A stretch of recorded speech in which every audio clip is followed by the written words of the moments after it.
Well, International Sibling Day was back in April, but call it a belated Siblings Week here on At Home with the Who's. Just 2 days after catching up with the Burge twins today, we are heading into, or in this case, just outside of the home of Ricky and Bobby Stokes on today's edition of At Home with the Who's, presented by Texas Roadhouse. And gentlemen, thanks for joining us. How are we doing today? Doing just fine. Dave, doing well. Great to have you guys with us. And now, so you guys are a unique situation. You're the first duo we've had that's on the same screen, no less, sharing the same home. So tell us what the living arrangement is right now. The two of you are currently living together at Bobby's house here in Charlottesville. Is that right? And how's that going for you guys? Well, right after the Mid-American Tournament canceled, we suspended play. I called up Bobby. Naturally, my dad stays with my brother. And I said, hey, I'm coming for a week until things settle down with the virus. And it's been about 11 weeks. 3 days, so 12 hours, 6 minutes, and 25 seconds. You charging him rent with this whole thing, Bobby, or how's this work? No, he claims that I'm the doctor. I get more money, but I keep telling him I'm family practice. And I'm not sports-wise. So he's just got a running tab for right now. Yeah, he's an excellent cook. He's an excellent cook. I don't know, Ricky. It's kind of sounding like you're the one who's making out of this thing. I don't know about Bobby. He's cooking, paying for really the. Is. I go to work every day, so he's the king of takeout. He loves takeout. Support your local business, right, Dave? Support your local business. Amen. Well, hey, guys, on a kidding aside, hey, look, this COVID-19 pandemic has had an impact on both of you, and it's probably of interest to UVA fans in different ways. And Bobby, I want to start with you. Give us your perspective. You mentioned you're a family practitioner and your life as a doctor. And then, Ricky, in a moment, I want to hear about what it's been like for you as someone who's involved in college athletics in your role. But let's start with you, Bobby. Well, this has been a very different time. It's definitely a pandemic.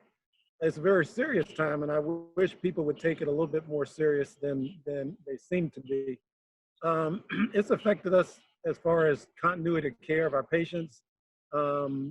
Just what we can do normally we would do with patients. I can't do that anymore. We do a lot more screen talking, and just trying to get people through what can make them healthy and keep them healthy through this time. And also to just make them aware of what some of the symptoms are. And as you know, if you do a lot of reading, a lot of the symptoms have changed from when we first had it and when it was first introduced. And it's been a lot of different information. People don't know what to believe or what to do. And I think my job is to be able to help navigate that thing and try to keep people as safe as possible. I'm sure you want to see sports return, but when do you think they should return? And we'll start with the medical practitioner at this point. I know it's a pretty loaded question and a hard one to answer at this point. It is a hard one to answer. When I would like to see it start, yesterday. But realistically, I don't even begin to know when. I do like this idea of slowly opening the way in the institutions. And I think that would give us a little bit more confidence and a little bit more of, you always heard about this bending the curve or the second wave. I think, we're gonna take some steps to make sure that this thing doesn't morph into a bigger problem. And as we take these little small steps that we're doing now, I feel like we should be able to open the schools up when they normally do, which probably would put sports back a month or so. But I would imagine by September, we can feel fairly confident. I'm optimistic, but I would hopefully by then we will have a better handle on things. Ricky, anything you'd add to that based on your vantage point? Well, I think the student athlete's well-being is the most important thing, Dave. I think that we're all stressing that. We don't want to do anything. We want the facts and the science to dictate, but I like to some sense of normalcy, so to speak, Dave. So I think as things start to opening, I think we'll start to have a better feel, a better handle. I think the NCAA has allowed involuntary practice June 8th. I think most of the schools as I see the SEC and other power. So where Notre Dame is going to open up. So I think if schools try to open up, and knock on wood, if no big catastrophe or big waves come, we'll just have to navigate as we go. But I think it's time, but I want to do it carefully. I want to do it scientifically, and I think testing is a big key. I think the more prepared we are, the less casualties that we have. Why did you guys pick UVA, and what went into your decisions at that time? And I'll start with Bobby, since he was the pioneer in the 70s. Um, reason I came to UVA, number one, was my dad. We came down here. Actually, the story being, I was recruited and I actually said I was going to go to Randolph-Macon, and told the coach down there I was going to go to Randolph-Macon.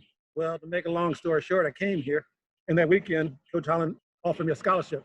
I had to think about it because I had just told the guy that I was going to come to Randolph-Macon. And my dad and I went out to the parking lot, and he said, "You're going to go to UVA." And I said, "Not really." And he goes, "You're going to go to UVA." So I got out the car and told Coach Holland I was coming to UVA. The only thing I did not particularly like was the orange uniforms, because it didn't really show my afro off very well. So, but all things considered, it was those were the things. I think Coach Holland, his genuine, his personality, the university reputation itself, and I think one of the things I really that pushed me was saying, I'll never know how good I could be if I don't play some of the best players. And so with that, I took the heart that I was going to come to UVA instead of going to Randolph-Macon. Now, Ricky, your story, was it similar? Were you following Big Brother's footsteps? What led you to Charlottesville? You know what, Dave? It was so ironic because I always said I didn't want to follow in his footsteps. We didn't go to the same high school. We relocated after he finished high school. That I was relieved. And I thought I was going to go to University of Richmond. I had gone to every camp, every game. I thought, and no disrespect to Richmond or VCU, but I thought I was going to be a mid-major player back in that day, and was all set to go. And luckily, Virginia had an extra scholarship, and who wouldn't want to play with Ralph? And I'll never forget, Coach Holland said he recruited 2 guards from the state of Virginia, Phil Wilson and myself, and he said that one of you would play a lot and one of you wouldn't. And the first time I saw Phil Wilson was terrific. So it was a great opportunity to come and help the team. So let's go back here to when Bobby was playing. And Bobby is the oldest. You were at UVA and helped the Cavaliers win that famed 1976 ACC championship. What was the key to that magical run as you look back at that? Going into the ACC tournament, we really felt like we were playing the best basketball at that time of any team in the ACC. Everybody played together, and then we were just a team of friends. And I think that's what propelled us to it. And also, like I said, Coach Holland instilled in us the belief that we could do it. No matter what happened in the regular season, he was always building toward the end. He took us to the movie Rocky and had that theme song going the night before. So it just kind of all going. But I think the biggest thing was he had a belief in us, had a system. We played in that system. We bought into the system. We bought into each other, and we willed ourselves to victory.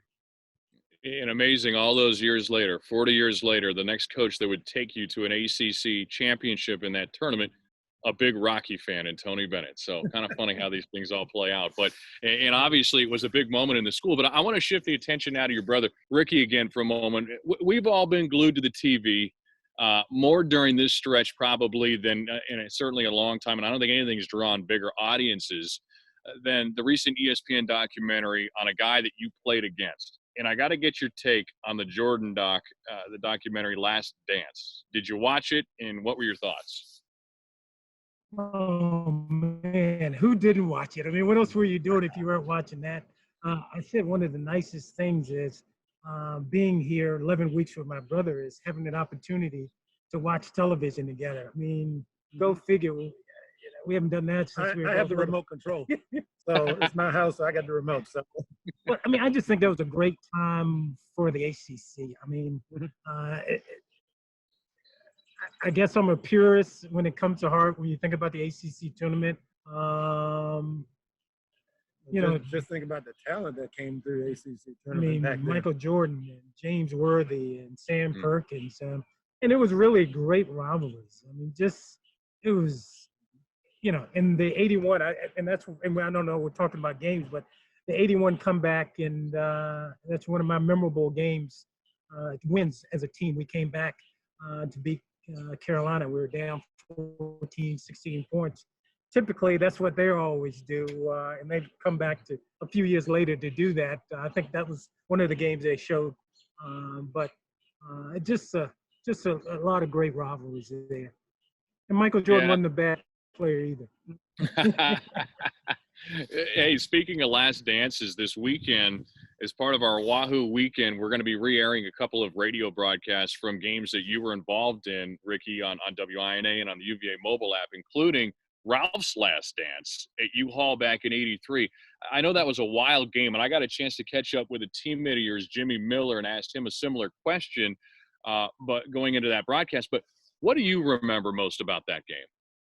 Well, naturally, Ralph is by far the best player ever to put on the orange and blue. I mean, he's well, you're the second.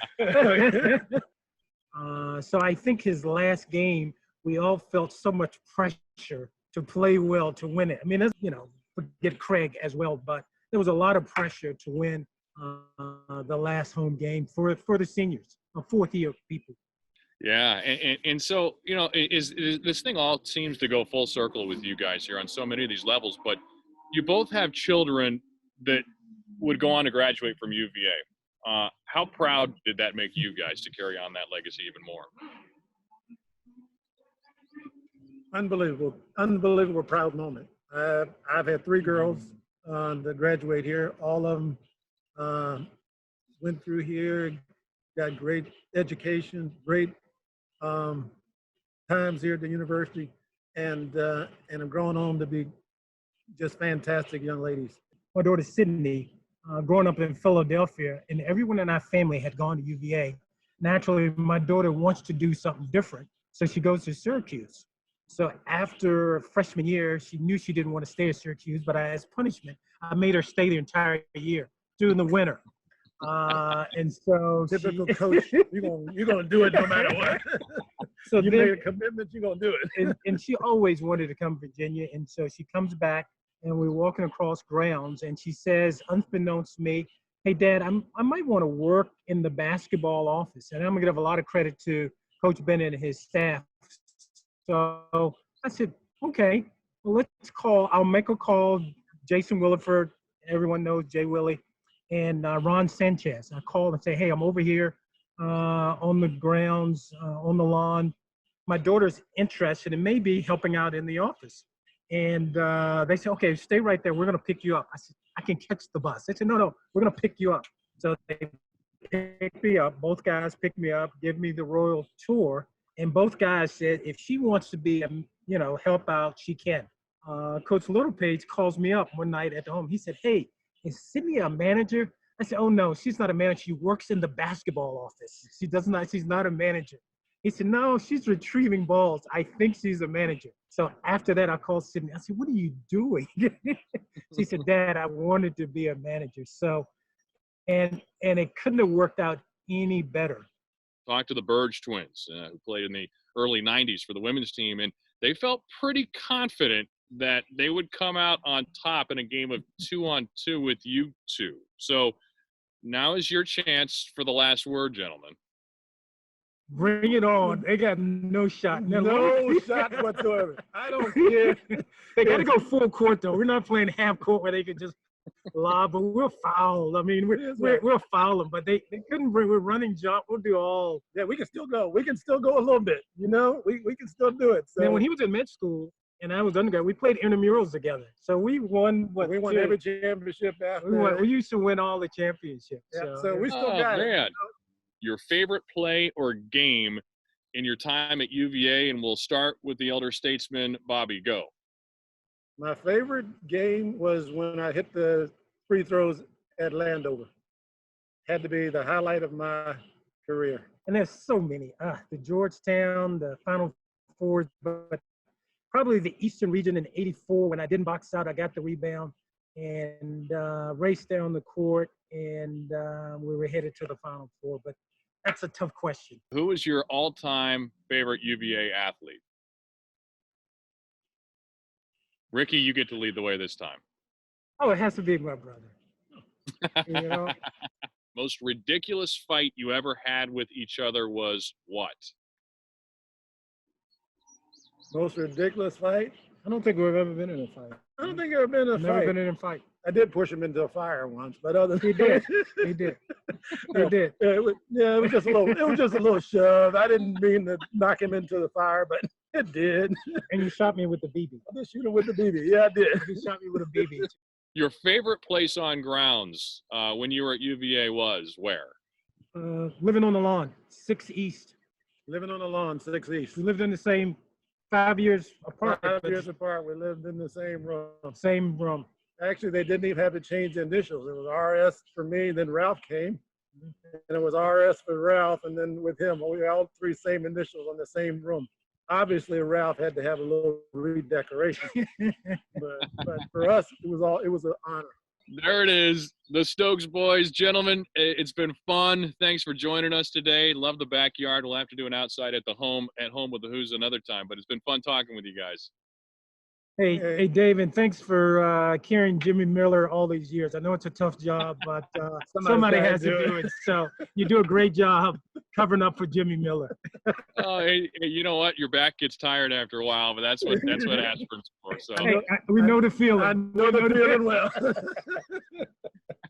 All right, again, At Home with the Who's is presented today by Texas Roadhouse. Texas Roadhouse is open for to-go orders. Order and pay online at texasroadhouse.com or with the mobile app, and they'll bring your order curbside. Legendary food and legendary services are still here at Texas Roadhouse locations around the state. Visit your local Texas Roadhouse today.